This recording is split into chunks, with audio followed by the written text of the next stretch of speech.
Hey everyone, I'm Cappy and welcome to Beyond the Plate. This is a podcast where we sit down with the world's culinary elite to explore their journey into the food industry and the social impact they have made in their communities.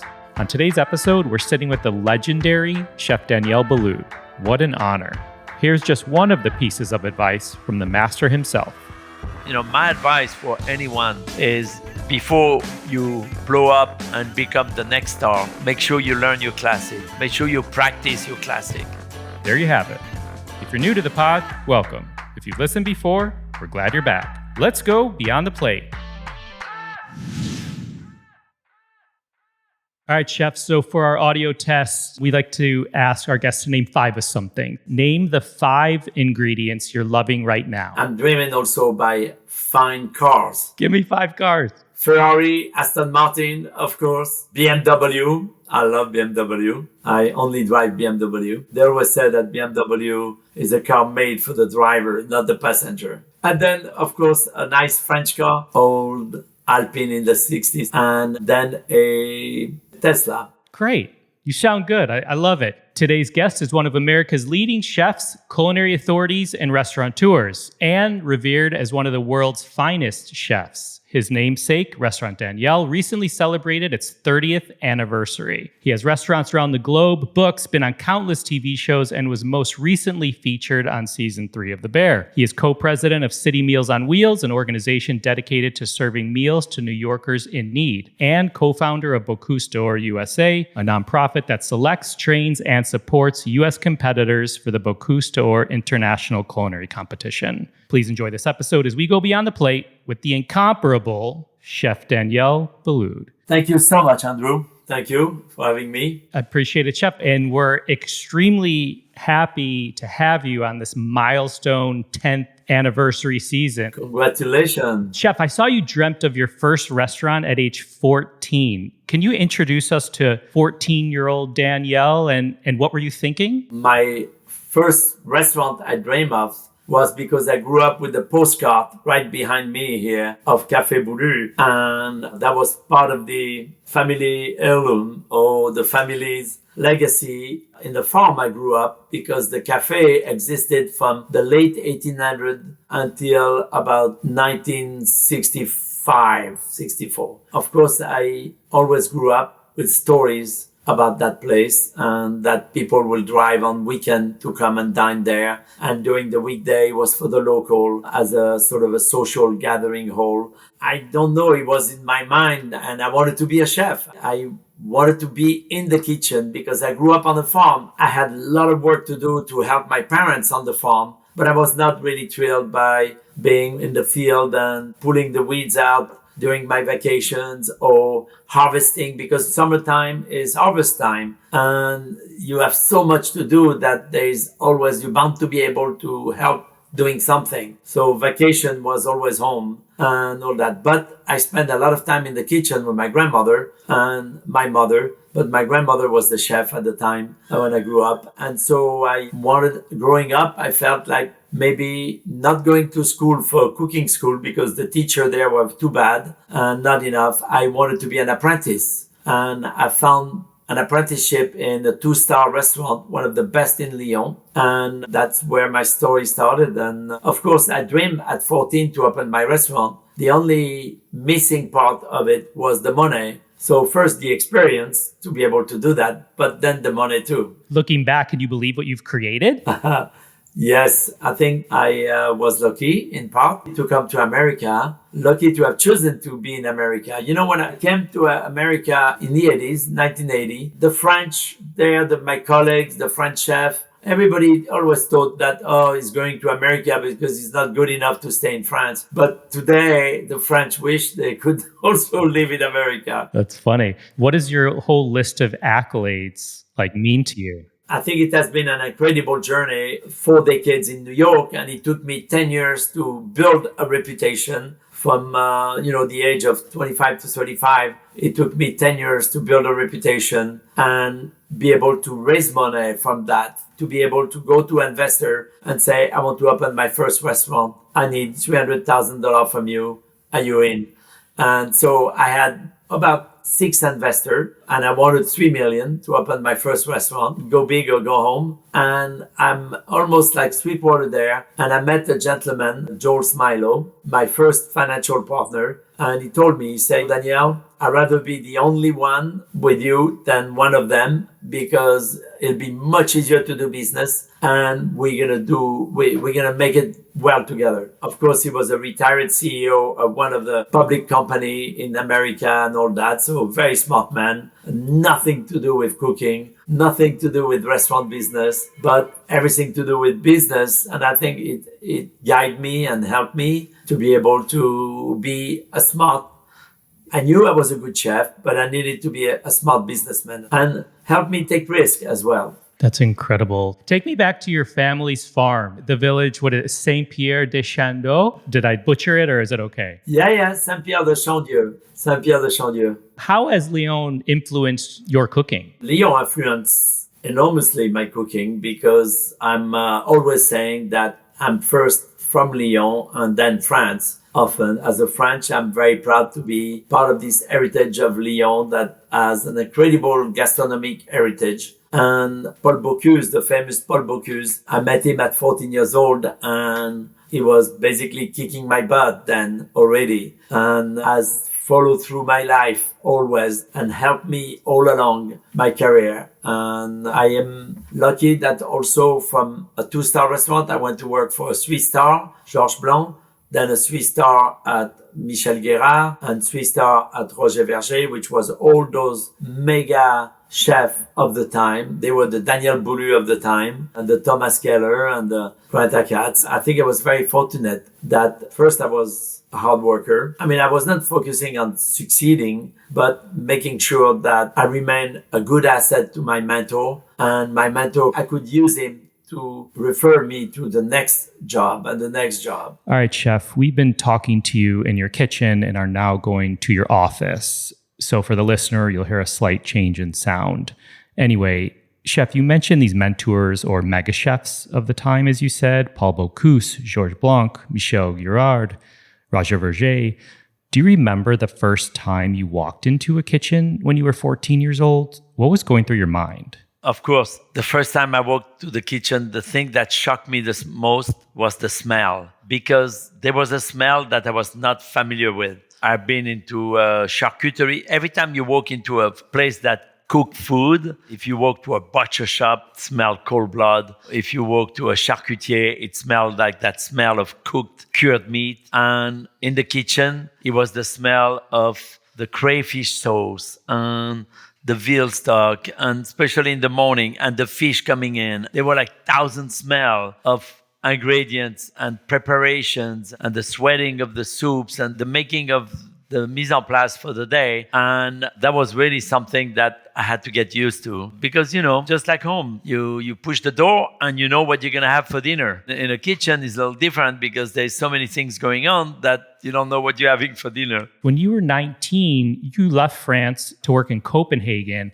I'm curious why you went to Copenhagen, and is there something you learned there that you still apply to your work today? When I was 19, I was in the south of France at the Moulin de Mougins, and Roger Verger was consultant. He had a contract with one of the best hotels in Copenhagen called the Plaza Hotel. And the owner of the Plaza had also 3 other hotels. He had a Relais Chateau. He had another Relais Chateau at the Hotel Plaza, which was the restaurant where I was working. And he had another hotel or 2. And then he had the Maison du Danemark in Paris. I went there to represent Roger Verger's cuisine. I was the only chef that had worked with Roger Verger at the Moulin de Mougins, 3-star near Cannes. And I arrived in this city where I spoke a little bit of English, but 0 Danish. And right away, I was embraced by the culture of Scandinavia, which is very different than the German, which is very different than the French or the Italian or the English. And I think the Scandinavian culture, the Scandinavian hospitality, I would say also, and cuisine was very interesting, very sophisticated people, and very passionate about French things at the time. It was also the early days where their generation of young chefs was starting to pierce, but really to pierce, because they went during the 70s in France, and then starting to become chef of their own there in Copenhagen. So it was not René Redzepi, because I don't think he was born then, but it was 2 generations before René that were the early days of chef in Denmark. We had access to most of the ingredients we could get in France. The market was quite wide and available, but it was interesting that, in the winter, you really wanted to cook winter food. And I was basically representing the cuisine of my mentor, Roger Verger, but also creating some dishes that was made with local ingredients. We were doing a lot of games and birds. You come to the US, you were a private chef in DC, if I'm not mistaken, but you mentioned culture in Copenhagen, which was a perfect segue because I wanted to ask, it's been 44 or so years since you arrived in the US, and I'm curious about the restaurant culture here or how you've seen it change. To close Copenhagen, I was in the hotel, then I left back to France because I felt that I needed extra mentoring. And I wanted to do one more 3-star restaurant. And I went to Michel Guérard, one of the greatest chefs down in the southwest of France. And after that, I wanted to go back to Copenhagen again. And this time is to be the first chef of a very young Danish chef restaurateur. And I was his first chef de cuisine. And today, still have, I think it's a 2-star restaurant or 1-star restaurant there in Copenhagen. And Jan Urtikal. With Jan, we had a blast because he was really like opening a small 30-seat restaurant in Brooklyn with brick walls and local artists painting things. And the menu was very affordable. The food was delicious. We had a lot of fun. And then, so that was my experience as independent chef, not hotel, but independent chef there. And then this opportunity come to be a private chef. And now I have about, I don't know how many years I had of cooking, but almost 10 years of cooking at that point. And to be a private chef, I had a visa, I had an apartment, I had a car. I had a lot of vacation and a lousy salary. And I felt it was a good deal because I didn't care about the money. I care about the experience, the travel, the adventure, and knowing that I was cooking at a high level. For me, it was important. It didn't matter if that was in a hotel, in a restaurant, or in a private home, or the residence of an ambassador in Washington. I knew it was going to be at the highest level. And that's how I came in. I was private chef for 2 years to the family, de Kergolay in Washington. And Elizabeth, their child, their daughter of the ambassador and Madame, Elizabeth at the time was 10 years old. And today she's still my best friend. Amazing. I love that. So restaurant culture here, is there like 1 or 2 points you would say that can define how the restaurant culture changed? Yes, it changed, but I adapt very well with generations because I think of the 1,000 employees we have in New York now, I would say that maybe 75% of it below 35 years old or 30 something. So there's a lot of young people working for us. But the culture, first coming to Washington, one thing about Copenhagen that I could have lived my life there because I was very happy. I love the life. I was just too far away from France. It was only an hour flight, but it felt like a world apart, sort of a disconnection. There weren't really a French culture very developed there. I had to become Danish. I couldn't really be French always there. Coming to America, from the day I arrived, I went to see a couple of French chefs, Jean-Louis Paladin in Washington, the chef of the French embassy, Francis Lerle. And right away, I was not in the American culture yet, but in the French culture here in America. And I think that what maybe motivates me the most, because I think that's what America is all about. Is it don't matter where you come from,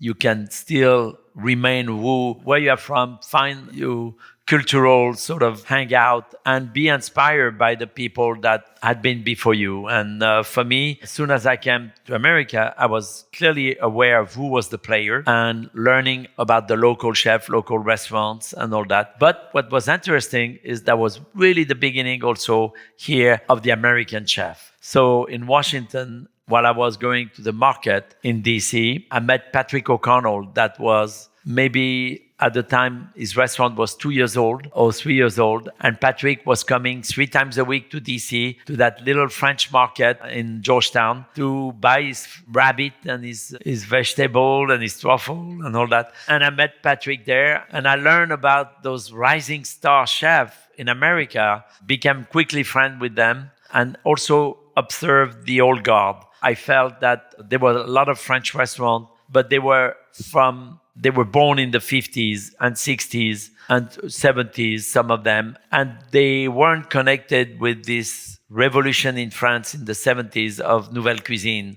They were still the old cuisine of the cruise ship, and you had 10 restaurants, you look at 10 menus, and they were more or less the same. They were all doing that kind of same food. Versus today, you take my menu, Jean-Georges, Eric, everybody has such an individuality and personality in our cooking. I mean, we all have different way of cooking. But it is amazing how long Daniel has remained so special. What's the list of traits like one needs, or the secret sauce like to success or longevity? I think is, of course, we never take anything for granted. We want to make sure that we are fully committed, fully invested in our team, in our training. We are fully invested in the quality of ingredient we buy, in the ethic of the kitchen, in mentoring. And at the end, of course, the most important is the end product and the customer, and what do we do for our customer and how happy we keep our customer.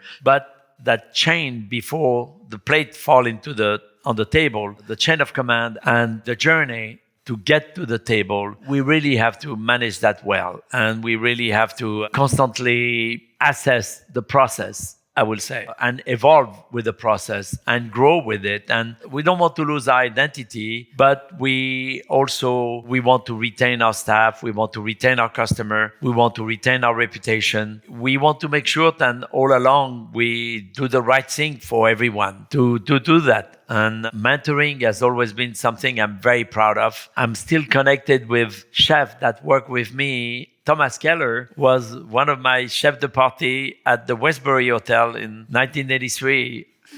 And so was Alfred Portal, Thomas Keller, Ralph Scamaderla, who is one of the partners at Tao Group, Frank Crispo, and who else? Many more. So how cool is that for you? And then you were just out on the West Coast because French Laundry was celebrating a big anniversary. Absolutely. And I made the trip. I left Saturday morning, arrived Saturday afternoon there, went for the party, stay up until 2:30 in the morning with Thomas at the Mexican restaurant, like Calanda there. And then went back to the hotel, 5:30 in the morning, got up and took the plane back. Took a flight home, my God. So if that is not love, TK, I'm sorry.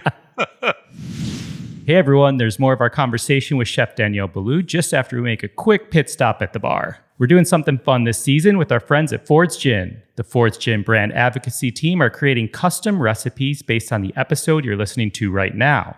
Today, we're going to hear from Joe Brook, Trade Advocacy Manager for Ford's Gin in Los Angeles. He created a delicious cocktail inspired by this conversation with Chef Daniel Boulud. Joe, what do you have for us?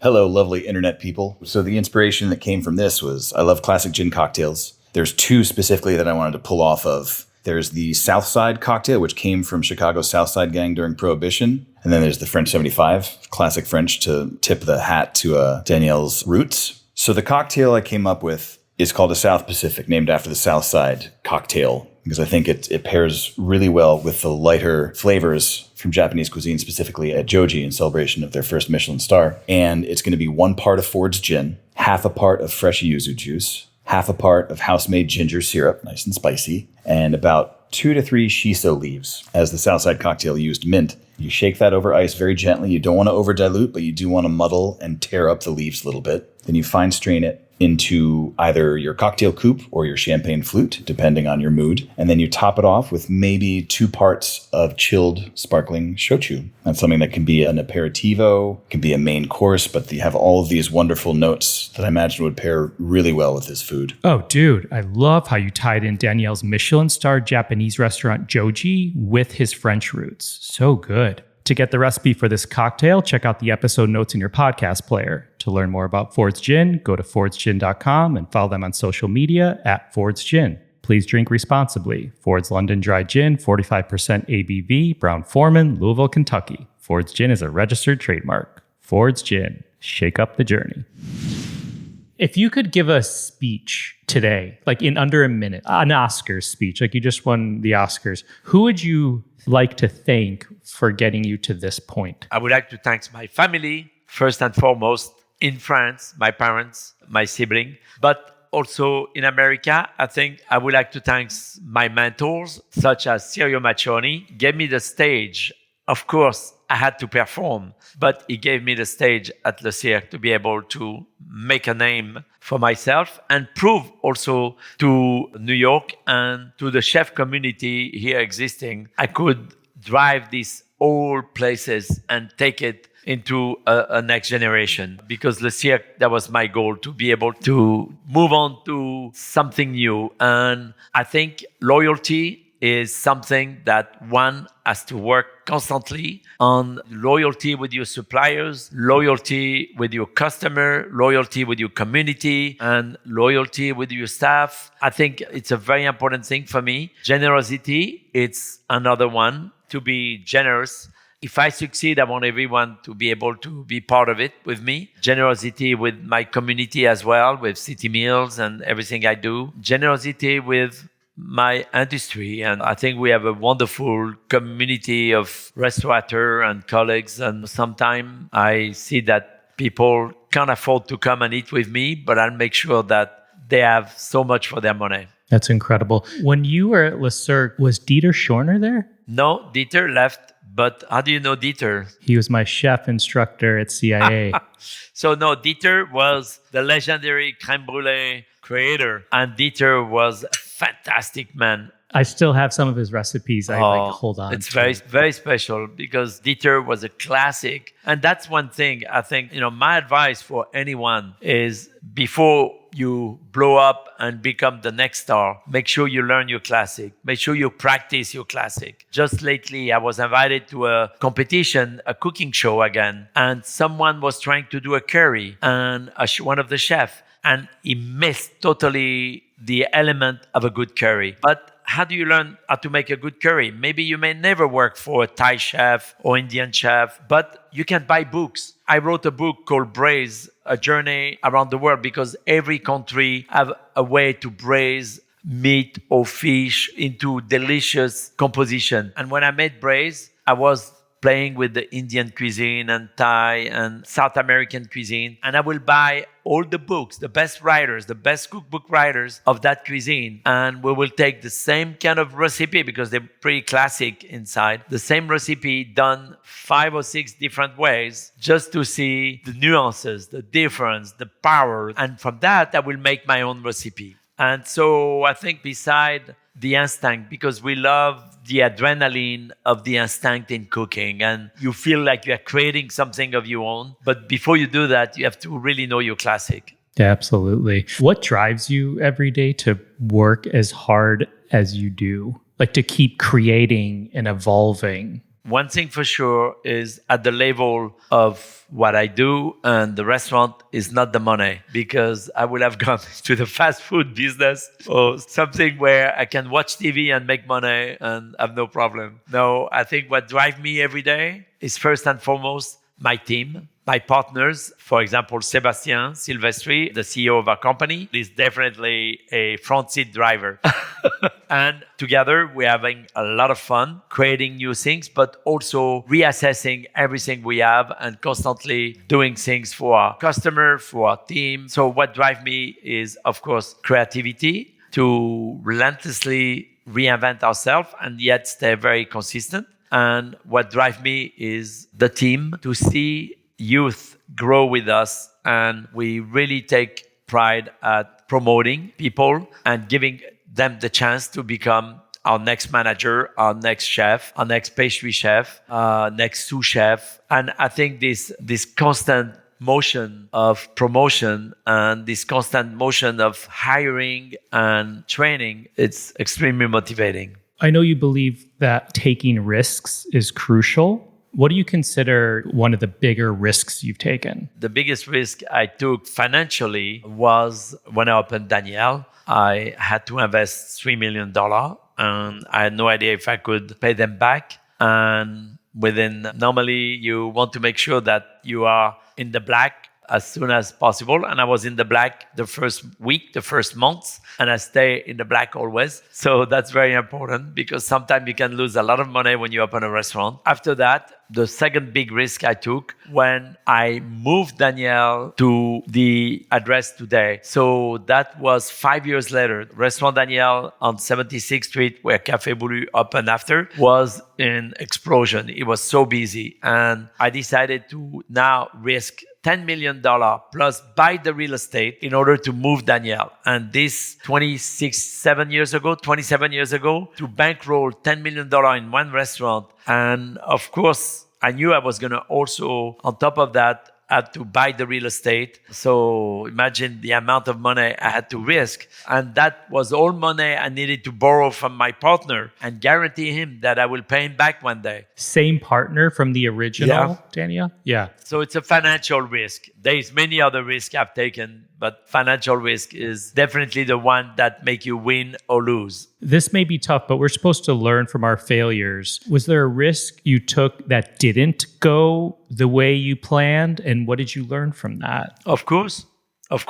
And I kept learning from it and yet still made mistake from it. I opened a restaurant in China, Beijing. It was not a big risk. The financial risk was not mine, but the reputation and all that. And I had only a 5 years contract and I should have done a 10 to begin with, but incredible success, magnificent restaurant. And 5 years later, it was impossible to get pay. It was very difficult partnership, bad partners. And I think it was a lesson that you really have to know the partners you go in business with. I think it's very important. I have taken financial risk in New York that failed, but that because of location, because of concept maybe, or something very successful and yet didn't work. Never really made my return on that. And I took a risk also of going on my own in New York here. And it's always difficult for a chef to start up a business because you don't have a real structure to do it. Thank you for sharing all that. I think for the listener, young cooks, people in culinary school, chef just rattled off failure after failure, but that's how we learn. Oh, I mean, in Washington, D.C., so you lose 5 million here, 5 million there, because you make money, but you only make money to paddle in front, but you don't earn enough to pay back.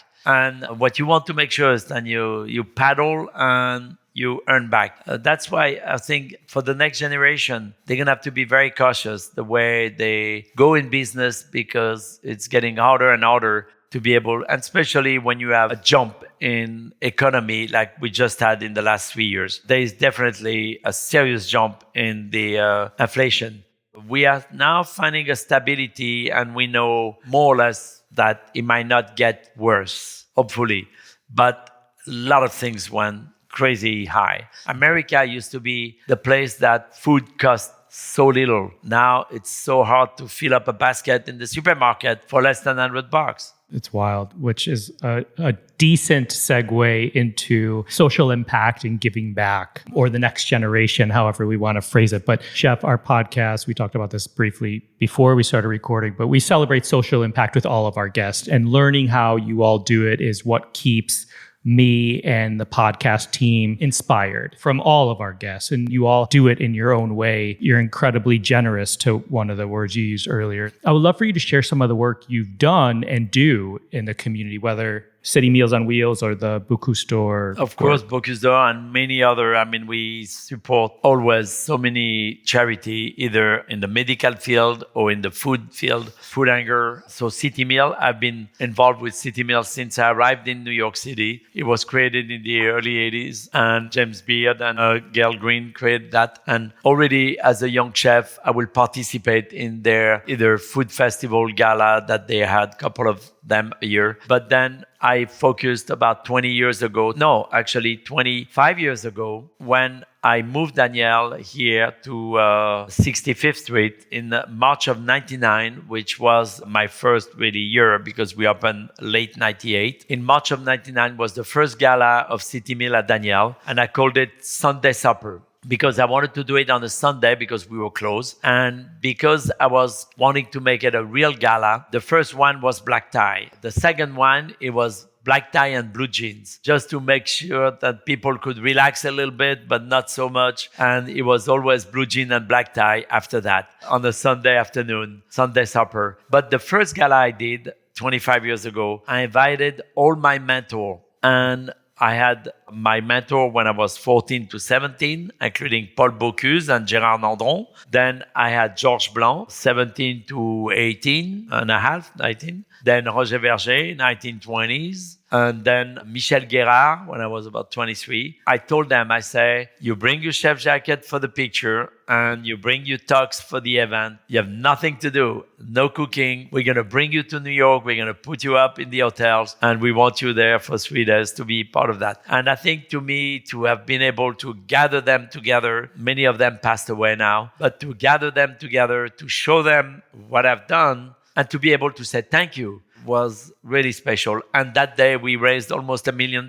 And that was 25 years ago. And then every first Sunday of March, since then, we are now 26 or 27 gala now. Every first Sunday of March, I bring chefs from all over. I had Gordon Ramsay, I had chef from Australia, Neil Paris, I had South Africa, Argentina, Europe, Singapore. A lot of American chefs, of course, have been. And every year, I have a little theme and I bring some of the finest chefs of the world and some of the youngest new generation to come and join me and celebrate City Meal and do this gala here at Daniel. So that's one of my biggest investments. And this fall, I think it's going to be late September, early October. We have a gala also for Montour and raising money for Montour. So already in August, the 19th of August, at Liberty National Golf Club in New Jersey, just over the tunnel, Liberty National, we have a Montour, the Joel Buckman, homage to Joel Buckman charity with a golf classic.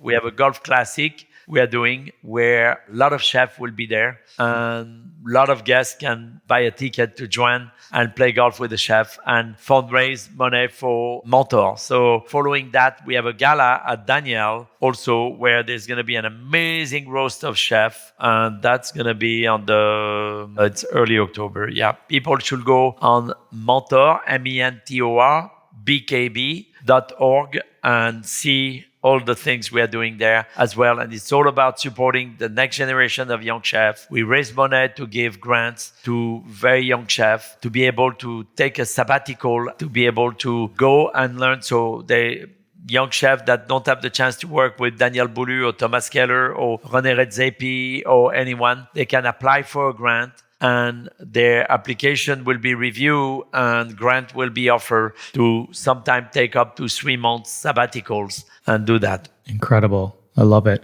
October 15 at Restaurant Daniel will be the gala for Montour. So that's also something that even for big company to be able to buy a table and invite their staff, not every company can do things for charity, but what they can do is support. I think we always try to get our best partners that support us, but also customer. Yeah, I think that's incredible. We'll put a link to those events or websites in the episode notes of this podcast episode, and as well as the website. Let's do a quick speed round. Number 1, what did you have for dinner last night? I was at Centurion. So at One Vanderbilt, we have Joji, our Japanese restaurant, 1 star. We have Le Pavillon, 1 star. Then we have also Centurion, which is 2 restaurants and 3 bars. We manage that with American Express Black Card members. And I was at Centurion with Chef Rodrigo, and I tasted 3 different dishes. A beautiful sea scallop with cherry blossom, sort of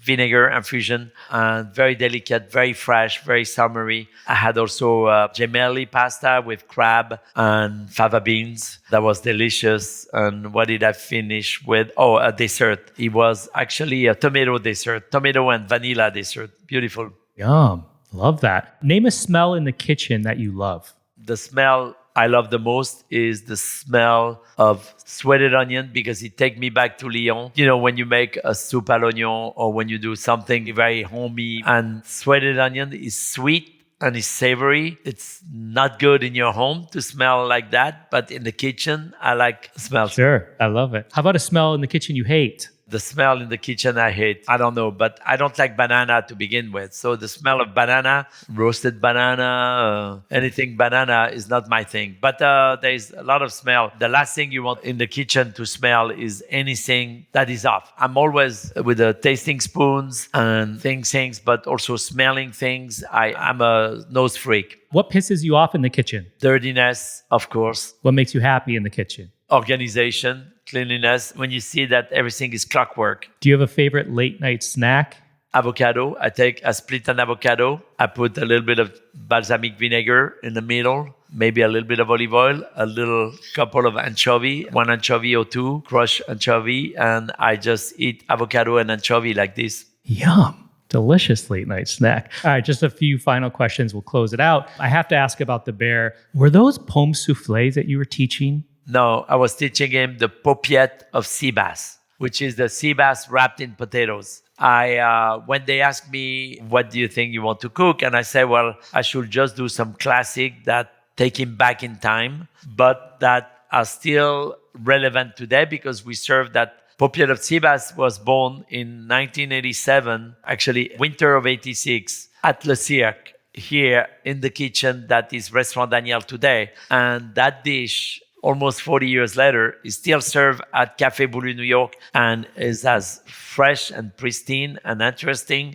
and delicious as it was. And so I made that. Did he nail it? Well, he did well. Yeah, the guy can cook. He can cook. He's put a lot of time into it. Oh, yeah. He's very disciplined. He's very focused. He's pushing hard. He's really pushing hard in the kitchen. I love perusing your Instagram, and I feel like your Instagram can be a course in hospitality school, like just based off of your wisdom and points of view on things. But I do, however, see some celebrity action in there. And my producer insists I ask you about this collab with Blake Lively and Betty Buzz, because I know her and her husband are masters of marketing. She seemed nervous to go and work with you, she said. I know, she was. But at the same time, she's the best actress, producer, director, businesswoman I've seen. She can put it all together. She was concerned and controlled every detail of that. And she was intimidated at the same time, but she didn't mind to make me repeat 10 times the same scene just to make sure that she got it right. Really? So I don't know if that was because I was a bad actor or because she just wanted more. But it was such a fun thing to do together. I love Betty Buzz and Betty Booze. Both of them are very refreshing, and I drink plenty of it during the summer. I love it. I love it. Would you take a cameo in the sequel to Deadpool and Wolverine if they came to you? Why not? Let's see what we're going to cook. Superhero Daniel. All right, last question here. You recently gave an interview saying you hope Daniel lives beyond you. How do we see that happening? I don't know, but they will certainly, in the years to come, there'll be some young chef that will join me in I definitely want not only Daniel, but my group to continue to flourish and to continue to bring partners, young partners in it. It's about mentoring, but today, for me, it's also about bringing partnership. And so more to come. Chef, thank you. Sincere, thank you. I'm grateful for you taking the time to chat with us. I feel like this whole thing is like a masterclass in, coming up in the industry. Let's have more. We haven't touched all the subject yet. I know. There's always so many, but thank you for your time. Have a great rest of the day, and I hope to see you soon. And see every one of your listener in New York. Awesome. Thank you, Chef. Thank you. Thanks again to Chef Daniel Boulud. Find him on Instagram at Daniel Boulud. To learn more about City Meals on Wheels, go to citymeals.org. And to learn more about Mentor, go to mentorbkb.org. We'll share links in the episode notes and at beyondtheplatepodcast.com. This episode was produced by myself, along with Ian Cohen, Joel Yetton, and Sean Petrosian. Our digital media producer is Sarah McClellan-Mead. Our music has been composed by Goldford. Find him at iGoldford. As always, special shout out to my wife, Katie. If you have not started following me yet, you should. Find me across all social media at On Cappy's Plate, or go to beyondtheplatepodcast.com and keep up to date with Beyond the Plate. Beyond the Plate is also on social at BT Plate Podcast. If you have a moment, we'd be grateful of your support by rating, reviewing, and even hitting that subscribe button to the podcast. Don't forget to join us next Wednesday for an episode of Beyond the Drink, our companion podcast of Beyond the Plate, brought to you by our friends at Ford's Gin. Thank you for listening to Beyond the Plate. I'm Cappy, and remember, there are never too many cooks in the kitchen.